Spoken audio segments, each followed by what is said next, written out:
میں ہوں کس قابل جو کسی پر ہنسوں گا. سو پلیز اس طرح میں بھی خیر رکھوں گا کہ آئندہ اس طرح کی. میں ہمارے یہاں تو ویسے بھی رویہ یہ ہے نا, اگر کوئی خوش نظر آئے تو ہم اسے پوچھ لیتے ہو خیر ہے تو خوش کیوں ہے نا. ہم کسی کو خوش ہوتے دیکھ کر بھی پریشان ہو جاتے ہیں, کیونکہ گھٹن اتنی ہے ماحول میں, کیا کریں.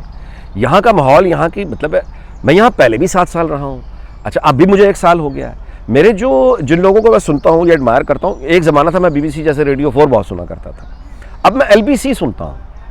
کیجول ہے ذرا, نک فراری, اس طرح کے لوگوں کو میں سنتا ہوں جو بڑے کیجول ہو کے یعنی گپ شپ جو ہے اپنے وہ لسنرز کے ساتھ کرتے ہیں. میں یہاں آپ لوگوں کے ساتھ کیجول ہو کے گپ شپ کرتا ہوں. اٹس این اوپن, مطلب ممکن ہے کہ وہ اوپننس کا میرے مزاج پہ ایک اثر پڑ گیا اور کچھ لوگ اس سے حیرت زدہ ہوتے ہیں. اگین قصور میرا ہی ہے کہ مجھے مزید اپنے آپ کو بہتر کرنا ہے, اور آپ کا بہت شکریہ کہ آپ میری غلطی کو پوائنٹ آؤٹ کرتے ہیں تاکہ میں اپنے آپ کو بہتر کروں. یہ ساری زندگی کا عمل ہے. Let's move forward. FIA کی جانب سے خبر یہ ہے کہ FIA جو ہے وہ چھاپے مار رہی ہے ان تمام لوگوں کے خلاف جنہوں نے پاکستان کے خلاف بکواس بکی, اداروں کے خلاف بکواس بکی, پاسپورٹس کے خلاف جو بکواس کر رہے ہیں. یہ بہت اچھی بات ہے, ایسا ہونا چاہیے.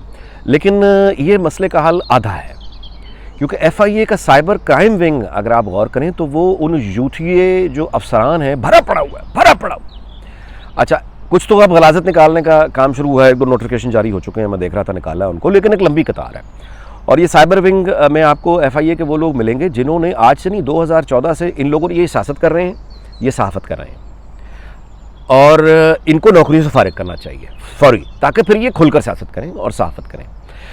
دیکھیں سرکاری ملازم جو ہوتا ہے نا, وہ پولیس میں ہو, FIA میں ہو, کسٹم میں, جہاں بھی سرکاری, ان لوگوں کو جو قوم ہے نا وہ اپنا پیٹ کاٹ کے کچھ پریویلیجز دیتی ہے جو ساری زندگی کے ہوتے ہیں. مثلا مثال کے طور پہ ان کو ہر مہینے تنخواہ ملنی ہے, ملک کی کوئی حالت ہو, ان کو پینشن ملنی ہے, ان کو سرکاری تیل ملنا ہے, ڈیزل ملنا ہے, ڈالے ملنے ہیں, سرکاری گھر ملنا ہے. یہ ساری چیزیں جو ان کو قوم دیتی ہے وہ اس وجہ سے دیتی ہے کہ تم نے سیاست نہیں کرنی, تم نے صحافت نہیں کرنی, تم نے کوئی اور کام نہیں کرنا, تم نے صرف اپنا کام کرنا ہے, اور یہ ریاست اس کے بدلے میں تمہیں دے گی.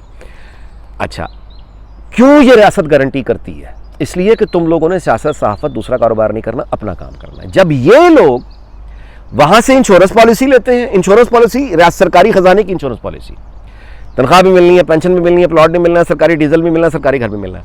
عیاشی کرنی ہے صحافت والی, عیاشی کرنی ہے سیاست والی, عیاشی کرنی ہے کاروبار والی.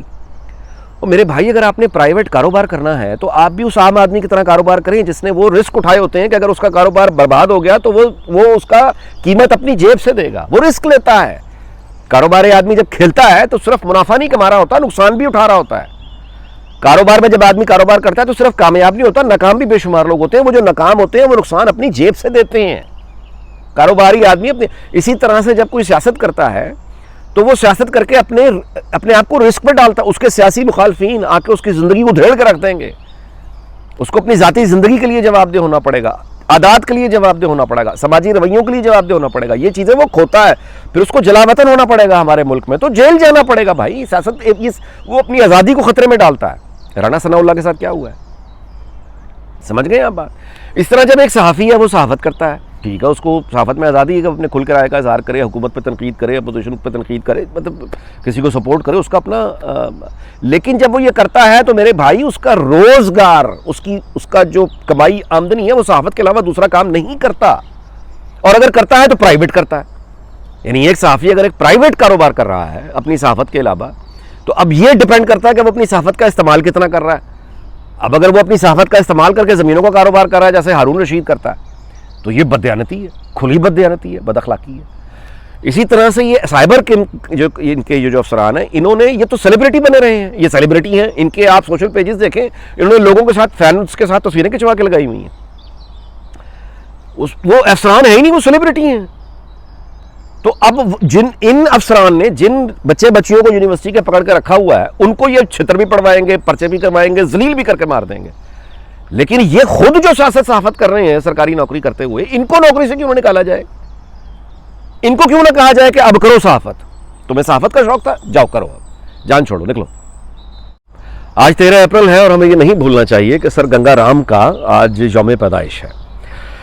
سر گنگا رام جو ہے یہ آپ گوگل کر لیجئے, یہ بہت بڑی شخصیت جنہوں نے لاہور جو ہمیں نظر آتا ہے, ہم عام طور پر یہ سمجھتے ہیں کہ انگریزوں کی بنائی ہوئی تعمیرات ہیں, جو کہ ہیں بھی بہت سی, لیکن ان میں سے بہت سے ادارے سر گنگا رام کی مرہون منت ہیں, ان کا احسان ہے, ان کا تحفہ ہے عوام کو. مثال کے طور پہ NCA, national college of arts. مثال کے طور پہ اس وقت کا ایک آدمی انگریز گورنر کے پاس گیا اور کہا کہ اس شہر کو ایک کامرس کالج کی بڑی ضرورت ہے. گورنر نے کہا زمین نہیں ہے. وہ اپنی ذاتی جائیداد اپنے گھر کی جو ہے وہ کاغذ رکھ کے آ گیا اور اسے کہا کہ میرا گھر حاضر ہے. وہ ہیلے کالج آف کامرس ہے. ایچیسن کالج اس شخص نے بنایا. لیڈی میکلاگن اسکول جو ہے وہ سر گنگا رام کی یعنی عطا کردہ آپ یوں کہیے زمین ہے. سر گنگا رام ہاسپٹل جو سرکاری ہاسپٹل ہے ان گنت کوئی 60 ہزار تو صرف سال کی آپ یوں کہیں یہ زچہ بچہ. اور اس سے ریلیٹڈ جو آپریشنز ہیں وہ گنگا رام ہاسپٹل جو ہے وہ سرکار کے خرچے پہ آج بھی ہر سال کر رہا ہے. 60 سے 70 ہزار یعنی معمولی بات نہیں ہے. تو سر گنگا رام جو ہیں وہ یقیناً آج ان کا برتھ ڈے ہے, سو ہم انہیں خراج عقیدت پیش کرتے ہیں. اور میں آپ سے گزارش کروں کہ بہت حساس دل کے جو ہمارے دوست ہیں, حضرت محمد صلی اللہ علیہ وسلم کے بارے میں یہ اسوائے حسنہ یعنی ان کے اخلاق کے بارے میں جو یہ بات سب جانتے ہیں کہ آپ صلی اللہ علیہ وسلم گزرا کرتے تھے اور ایک غیر مسلم عورت ان پہ کوڑا پھینکا کرتی تھی, بڑھیا, اور وہ چلے جایا کرتے تھے. تو ایک دن وہ بڑھیا جو ہے کوڑا پھینکنے کے لیے موجود نہیں تھی, تو آپ صلی اللہ علیہ وسلم اس کی عیادت کو چلے گئے کہ آج آپ کوڑا پھینکنے نہیں آئیں تو میں آپ کی عیادت کرنے آیا, آپ کی طبیعت تو ٹھیک ہے. یہ تھا وہ اخلاق کہ وہ بڑھیا نے اسلام قبول کر لیا. ایسا ہی ہے. اب ان ملاؤں کی جو دکاندار ملا ہیں ان کی باتیں چھوڑیں آپ. جو سچا اخلاق ہے آپ صلی اللہ علیہ وسلم کا وہ یہ ہے. سچا مسلمان اپنے اللہ اور اس کے رسول کا شکر گزار ہوگا, اور سچا جو مسلمان ہوگا وہ انسانوں کا بھی احسان مند ہوگا. وہ جنہوں نے احسان کیے ان کا وہ احسان مند ہوگا. سچا مسلمان کبھی یعنی انگریٹفل, ناشکرا, یہ اس کا اخلاق نہیں ہوگا. تو ہر وہ آدمی, وہ ہندو تھا, وہ انگریز ہے, وہ کوئی بھی تھا جس نے فلاحی کام کیا, جس نے یونیورسٹی بنائی, کالج بنائے, جس نے فلاحی ادارے بنائے, جس نے ہسپتال بنائے, جس نے ڈیولپمنٹ کا کام کیا اور اس سے مخلوق فائدہ اٹھا رہی ہے, ہم اس آدمی کے حق میں بات بھی کریں گے اور ہم اس آدمی کی گواہی دیں گے کہ اس شخص نے نیکی کا یہ کام کیا, اور ہم اس کے لیے اپنے اللہ سے اس کی مغفرت کی دعا بھی مانگیں گے. یہ ایک سچے مسلمان کا اخلاق ہے.